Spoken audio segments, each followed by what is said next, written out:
Hey guys, it's that Dividend guy coming at you with a Robinhood portfolio update. Happy Thursday. Hopefully everybody is having a GGD, a great green day in the market. You know I always wish the best for my viewers and subscribers. Speaking of subscribers, guys, happy still have 602 of you guys watching. Super excited to be back. Sorry about the hiatus. I'm going to be doing daily videos again. Just had a little bit of issue when I tried to upload yesterday, so I figured I'd start again today. So today we're going to go over the overall portfolio, my numbers since I've been gone, a little bit of the changes that I've made to the portfolio, and what my plan is for the rest of the year. So jumping right in for today, we are down about $300. Not super worried about it. You guys know that short-term fluctuation just means current deals. Then for the week, we are up about $32, which is fine. Again, fluctuation is expected, nothing that I'm super worried about. Then for the month, we are down around $3,800, almost $3,900. Again, guys, that just means that there are great deals on quality companies currently, so I'm not super worried about it. Then at the 3-month mark, we are down $5,500. So at our peak, we were at a $54,000 portfolio. But the awesome thing is, I know that's a huge drop and it might make some people uneasy, but again, guys, just going to keep saying it, deals currently in the portfolio, and I'll show you those as we go through the holdings. But that just means that there are some red hot deals currently. If you listen to Buffett, when there's blood on the streets, you have to buy like a fiend. So we need to I'm going to be doing some buying, and I'm going to do the buying that makes the most sense for the portfolio. So then, guys, for the year, we are up still almost $4,200, up around 9.9%. And then all time, since April 2018, we are up over $12,000, up almost 35%. So short term, anything can happen, right? But long term, we're still up. So keep in mind, guys, the goal of this portfolio is to build a passive income stream, so eventually I won't have to go to my job if I don't want to, right? So I want to live off of these dividends. And so right now, the goal is to put as much capital as possible in the stock market so that it just builds up and replaces that main income stream, being my job, my hourly wage, faster. So right now we have around $10.50 in buying power. First holding is Realty Income, 141 shares, around $9,600 of market value. Average cost is around $67 per share. 21% of the portfolio is in Realty Income. Today we're down 120 total. We're up 150, up about 1.62 on this holding. Love Realty Income, love the REIT and how they structure their business, and they have great quality tenants.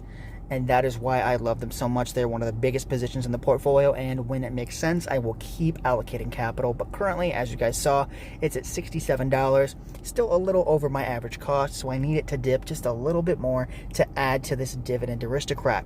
Next, we have Altria Group, 300 shares, $12,500 worth of market value. Average cost is right around $48 per share.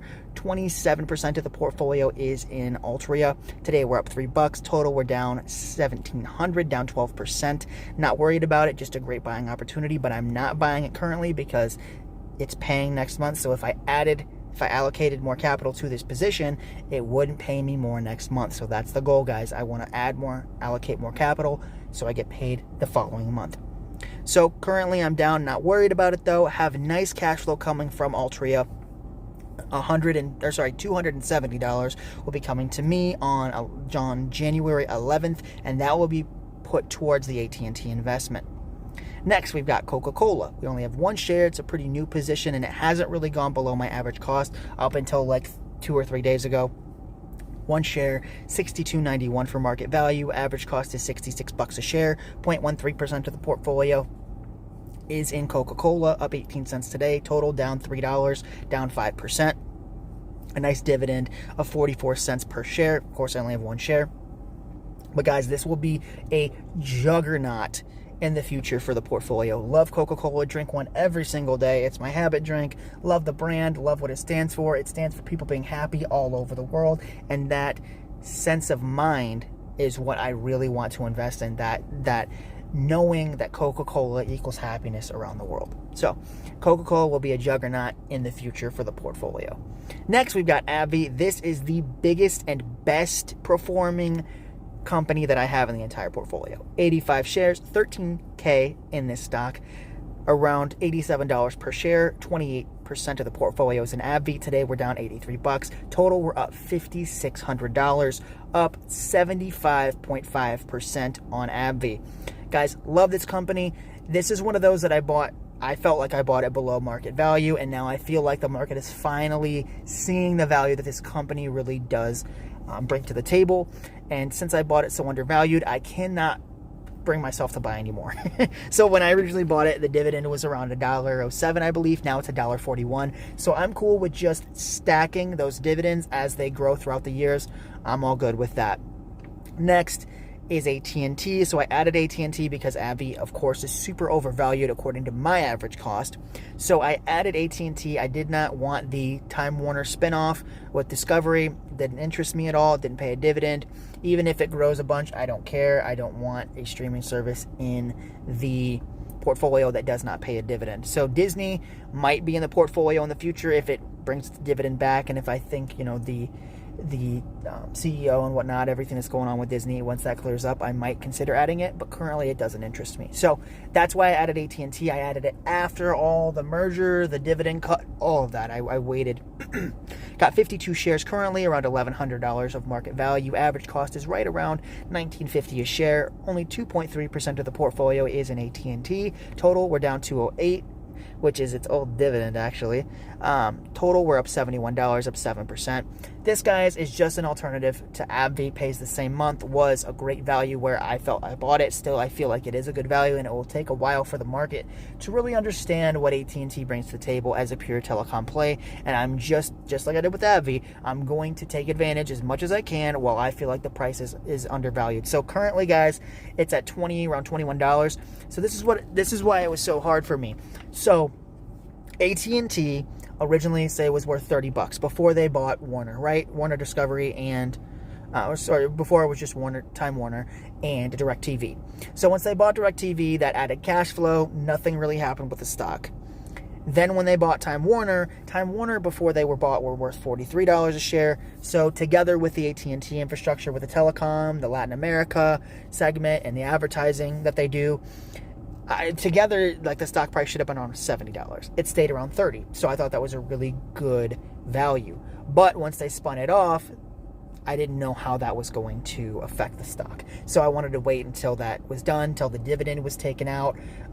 The dividend was announced and that drop was realized by the market, and I figured that'd give me a pretty good entry point. So I'm happy with AT&T, and I will keep adding for the foreseeable future. Next, we've got Aflac, a dividend aristocrat at 180 shares, around $10K in the portfolio for market value. Average cost is right around $61 a share. 21.26% of the portfolio is in Aflac. Today we're down $23. Total, we're down nearly $1,000, down 9%.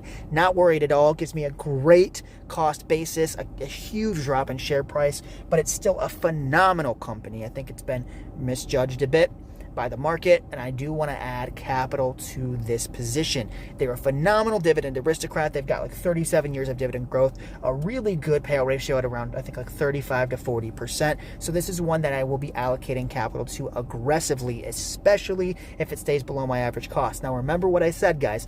The Altria dividend is going to be going towards AT&T, which means that the ABBV dividend will be repurposed into Aflac stock. So that's where that plus capital I add from, work, from my regular job.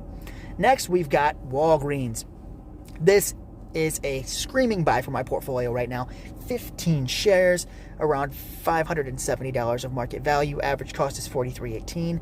1% of the portfolio is in Walgreens. It's a newer position. $45 we're down today, down 7%. Total, we're down 80, down 12.3%. Not worried about this at all. I know there was a huge opioid scandal. There's like a bunch of bad news, which is great. I love bad news, especially when it doesn't affect the company too terribly.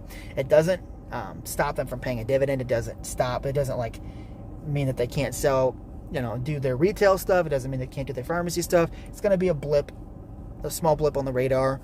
In the long term, it doesn't really matter. So happy to allocate more capital to this position. Love what they're doing. Love the business model. And I'm happy that I added it to the portfolio. So for the watch list currently, we have Pepsi, because I know it's a very strong company. They own so many great consumer staple brands. So they've got, of course, Pepsi, which is like Diet Pepsi, Cherry Pepsi, the new Pepsi Zero. They also have brands like Doritos, Fritos, Cheetos, Tostitos, a lot of O's, but you get it, it's Frito-Olay. They also own Quaker Oats. So they have, it says like I was watching videos on it the other day, but 95% of households have a PepsiCo product in their home right now. So that's the type, just like Coca-Cola, it's the type of business I want to own. So I don't really want to own it at 166. I'd be more comfortable at around 150. So I do want to see it drop about $16 a share for the current cash flow, what the business is projected to bring in. But right now, snacks are about 54% of their profits, or 56%, and then I believe the drink segment brings in the other like 53 or whatever it is. So they're pretty split down the middle between, the drinks and the Quaker Oats as well as the Frito-Olay. So they have a really fair business, split about 50-50, and I do want to add Pepsi because of those strong consumer brands. Next, we got Proctor Gamble. Pretty much same premise as Pepsi. Love the company. I use so many of their products, it's just dumb not to own it. I just have been wanting it to get down to a lower price before I bought in. So guys, I use Aussie for their, they have shampoo and conditioner. They also have Old Spice, which I use the deodorant. I use their soap. So it's just dumb to not own this company. They also have like home care, personal care, grooming. They have Gillette, which I use, toothpaste, which of course I hope everybody uses. So they also have laundry detergent, like surface care stuff, diapers. So they are a huge consumer company. Love them, and they will be a huge staple, probably bigger than ABBV eventually in the portfolio. This is one of those that is a no-brainer for me, and once it hits the price that I need it to hit, I will be buying it. It's gotten close a couple times, but nothing that I was like mouth-watering enough to like jump into it as big as I did to ABBV. But eventually you can expect this company to be a huge revenue maker for the passive income when it comes to the portfolio. And then guys, this final position, Rowe Price. They're an asset management company. They're pretty much doing what I'm doing, right?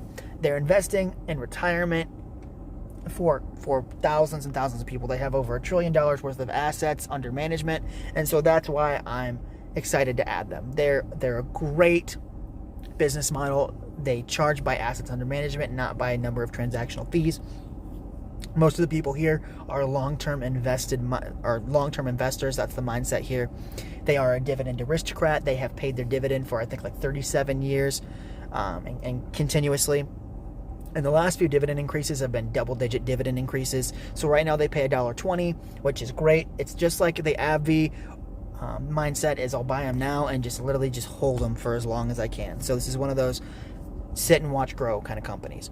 Next, of course, we've got Berkshire Hathaway. They've got Geico, Dairy Queen, See's Candy, Acme Brick. They've got so many great companies. Gen Re. I could go on and on, right? Flight Safety. I went to the Berkshire Hathaway meeting, and I do want to own Berkshire. So this will be one of the bigger positions in the portfolio as well, just because I love Berkshire Hathaway. Went to the meeting, and I plan on going every single year.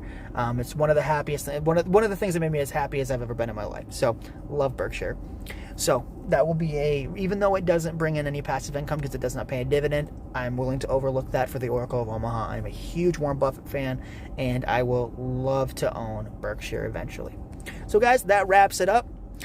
First portfolio update in a while. Thank you guys so much for watching. Thank you for staying loyal. I plan on doing portfolio updates on a daily basis again. So if that's something you guys are interested in, and this is your first time here, make sure you hit that subscribe button. Thank you guys so much for watching. I'll see you guys tomorrow with another Robinhood portfolio update.